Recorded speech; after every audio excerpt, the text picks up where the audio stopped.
three-time champions on the ropes tonight here in the Bay as the Oakland Spiders make the strong opening statement and knock off New York 22-17.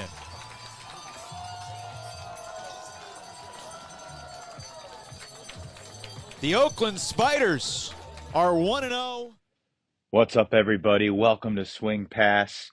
We had to pull out the emergency pod after last night's unreal season opener.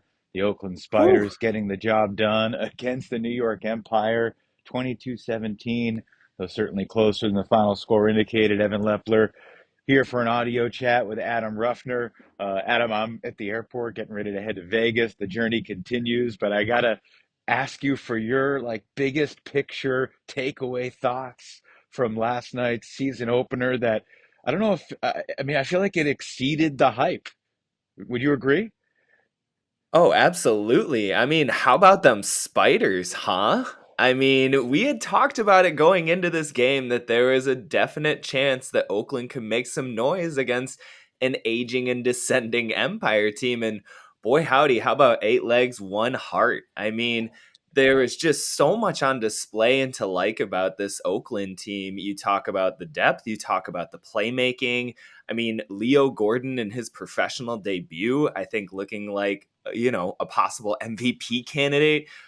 Team captain Robin Vickers-Battsdorf just going to work on defense, shutting down Jack Williams, forcing him into his worst game as a professional. I mean, Walker Frankenberg just kind of taking over in space, absolutely dusting the former Defensive Player of the Year in one-on-one matchups. I mean, this wasn't so much of a New York collapse as Oakland came in, played their game, and punched this New York team in the mouth. It was very much an Oakland affair. There were 45 total turnovers in this game, but it had that Spiders energy, that certain panache that they bring to their home games. The fans rally behind them, and they get this amazing 22-17 definitive victory. And, a franchise-defining point for a Spiders organization that has 2 championships, but they're a decade in the rear view. And now, all of a sudden, it feels like they've got a real on-ramp to being a contender. I mean, you and Charlie were hitting it in the broadcast. This Oakland team expects to compete this year and expects to win a West Division title. And what a better start than what they did last night. Yeah, huge confidence boost. It's interesting you mentioned 45 turnovers. 1/5 of those 45 turnovers came on the one single point to start the second half, where it went back and forth, and eventually the Spiders did break to tie it up at 11 after trailing by 1 at the half. And there were moments in the game when it just felt like the Empire were teetering just on uncertainty. Like Jack Williams looked far more human than he often does. He still had some superhuman moments, don't get me wrong. I think we'll look at the turnover number and be like, whoa, Jack was miserable. Talking to Matt Stevens after the game, he said something like, our cutters just didn't do a good enough job supporting Saul and Jack. So it's one of those situations where the Empire have some systemic issues to figure out. I think first and foremost is aside from Max Shepard, who can they really consistently rely on downfield to get open, to create space? Because, Ben Yacht is still a good player, but he's not the MVP candidate that he once was. And after that, it's all right, who's going to be, is Oliver Chartok going to be an alpha? Is Everett Shapiro going to be an alpha? I think they certainly missed Calvin Brown last night. So, yeah, the Empire have some issues. I fear for the Vegas Bighorns a little bit tonight because last night's recipe was not what Vegas needed to have a really competitive opening night, because I feel like the Empire are going to come out angry to try to make a statement and prove something tonight. But yeah, I mean, the first name you mentioned was Leo Gordon. And I just want to backtrack just a second to what you were saying about the Empire and their struggles to create separation. I mean, to your point, outside of Max Shepard, I think a real concern for this New York team going forward is team speed. I mean, they just had an impossible time getting open on any kind of underneath cut from their receiver positions on the field. I mean, Ben Yacht had some nice goals going away from the disc, But as a primary target right now, it seems like he's having trouble getting open. I thought Max Williams did a terrific job on him last night. Absolutely. This New York team again just cannot really stretch the field. Shepard had two really nice throws on his assists that I think counted as hucks, but as a team, New York finished 3 of 10 on deep looks. That's just not going to do it for you. And again, when they have trouble creating separation and getting open underneath, and there's no kind of release valve over the top, you can just see these defenses over the last, season plus of play settling in and being able to tee off on some blocks underneath. And that's exactly what you get from like Vickers Batsdorf. I think you were just about to lead into something about him. Well, Leo Gordon was the first name you mentioned, Oh, and yeah. I feel Yeah. like that's appropriate because he just played with a loose confidence, Whew. and like his skill level was really incredible. Like you need to make a highlight reel this week of all the different types of throws that he made, because like that forehand blading laser, the lefty near the goal line, the push pass, like over the top, like he just I don't know how you scout a guy like that anymore. Like, look, he was hot last night. He's not always going to be that hot. Like a guy that Mhm. takes those type of throws is going to have some games where he has some turnovers, but just the combination of quickness and confidence and skill. Like, I don't even feel Adam Reese had a particularly great game. Evan Magsig did not have a particularly great game, but Gordon and Frankenberg were awesome. Guys like Dylan Whited and Saul Wildofsky, are guys that we weren't talking about in the preseason at all, but For really, sure. really good, solid role players. And yeah, and Mhm. Vickers Batsdorf, man, like that's a kid. He's been in the league for a few years, but He's been coming. He's just He's been coming for a 22. second.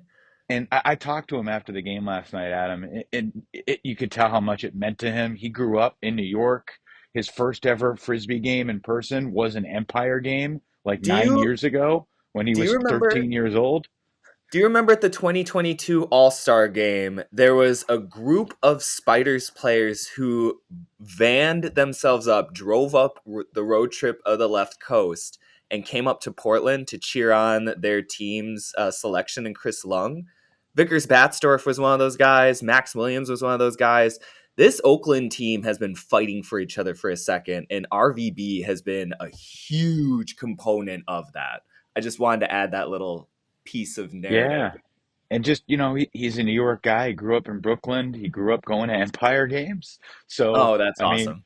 I asked him, like, what was your mindset going into this, Jack Williams matchup, a guy that, many regard as the best in the world. He's just like, I don't shy away from the challenge. I watched a ton of film and, we were ready to go. And my teammates, but like, he said all the right things, but you could tell how much it meant to him. And, you know, there's something about, I mean, Charlie Eisenhood made a good point, like after the game off the air last night, like for players that have been really good for a long time, there gradually becomes an age like in your early mid 30s where all of a sudden there's like this 21, 22-year old that like, who is this guy? Like, oh, this guy's fast and this guy's good and this guy's not afraid.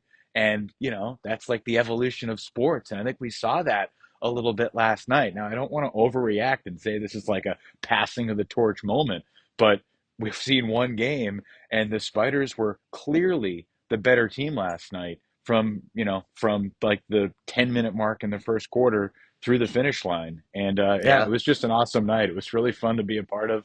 It was fun to call Frisbee again and excited to get to do it again tonight for the first time ever in Las Vegas. Here's the stat of the day, doing prep yesterday. The Vegas Bighorns, of their 20 guys in their active roster tonight, only seven have played in a UFA game before. Those seven players have played a combined 224 UFA games, which is about 32 per player, so not a ton. Like Ben Yacht and Marquez Brownlee combined have played more UFA games than everybody who will be active for the Vegas Bighorns tonight. So that's the precursor to say um, good luck to Matt Bode and Dan Silverstein. They want to slow the game down, but man, this is a New York team that I expect to come out feisty tonight because they're still championship competitors and have a lot of guys with championship DNA that took last night personally are gonna respond in kind.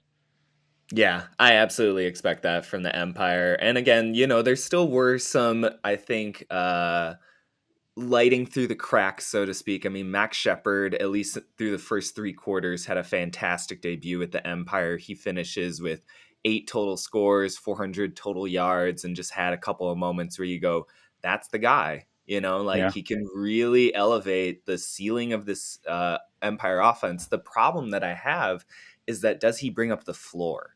And we just see with this Empire offense now continually over the last, again, season plus of games, they really struggle to consistently establish their rhythm, especially on longer field possession drives. I still think they're hmm fantastic in situational ultimate. Last night they finished 11 to 13 on the red zone opportunities, 85%, very tidy. But when you get them in a full field drive situation, I mean, other than that opening possession of the game where they kind of march down, Jack Williams scoobers it to Benyat into the corner, right. they just had it was a battle of attrition all game long for this Empire team to move the disc.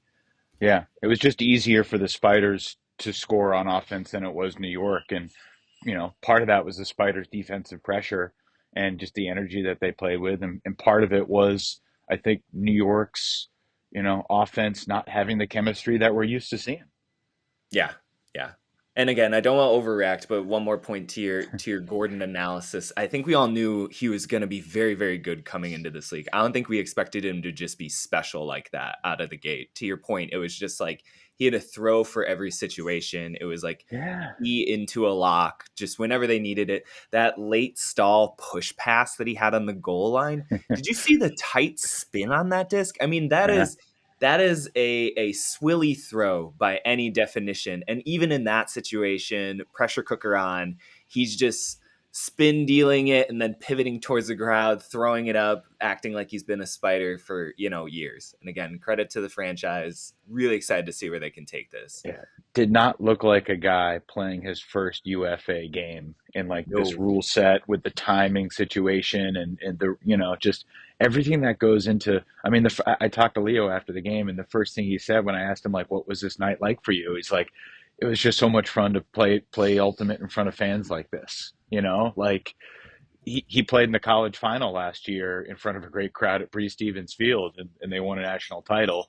But other than that, he hasn't had that many opportunities to play in front of a crowd like this. And this was a home crowd, and he grew up in Northern California and Berkeley. So, like, there's just different connection to this community. And there's a lot of, I mean, I mentioned on the broadcast last night, there's a lot of Berkeley flavor on this team and guys that have had success through high school and college, whether they went to Brown or Cal Poly Slow. Like you look at those two programs, like definitely bolstered by this, Bay Area scene. And we've talked for a long time about like Bay Area Ultimate, was never the youth haven that like Seattle was or North Carolina was like that.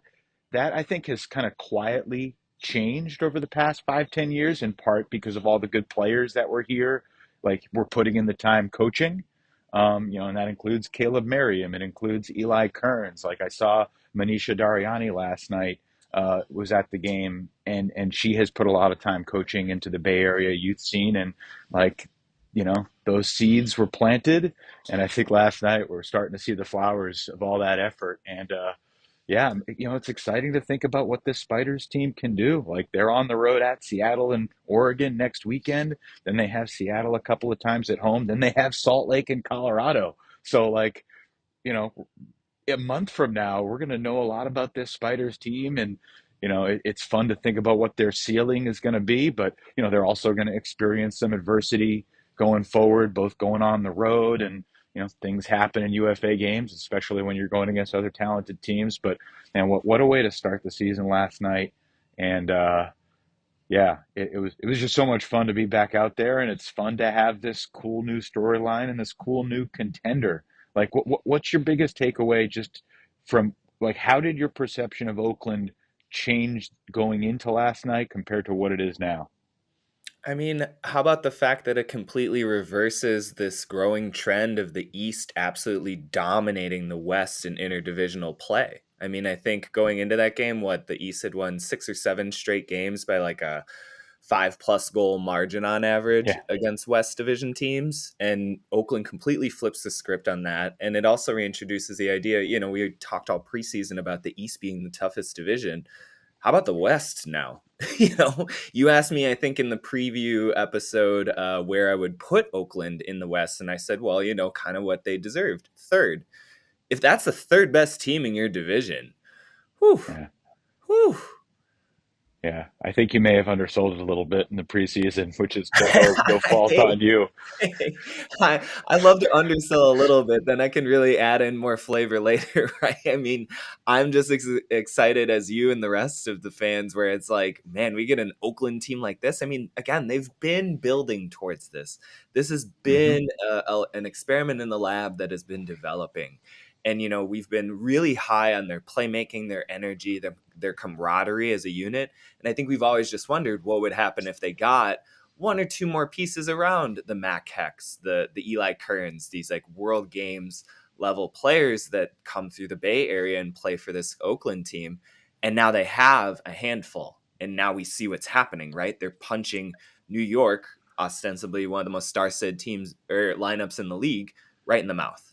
Yeah. I really bodes well for the rest of this season, man. Like you guys are saying, only 154 more games to go in the regular season, huh? Well, 154 to go overall, 143 to go in the regular Oh yeah, season. We got there we go. There we 144 go. of the regular season, 11 play.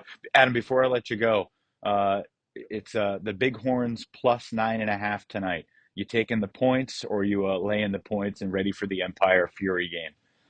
I'm laying the points. I think New York's gonna come out big guns a blazing. I would agree. I said to Charlie last night, like, there's a world where Vegas keeps it close, but I mean, the initial score that I said, I think on a call with you like a few weeks ago was like, yeah, 19-10 sounds about right. Just because like I think Vegas is going to slow it down and it might be windy, but I think I could live picking Vegas, or I could live picking New York laying the points and losing. I couldn't live picking Vegas and then seeing them lose like 30-5, like, which is not out of the realm of possibility either. But who knows? We were surprised last night. Maybe we'll be surprised tonight.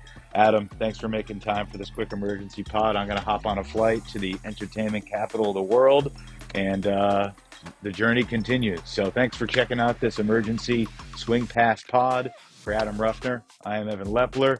Talk to you again soon.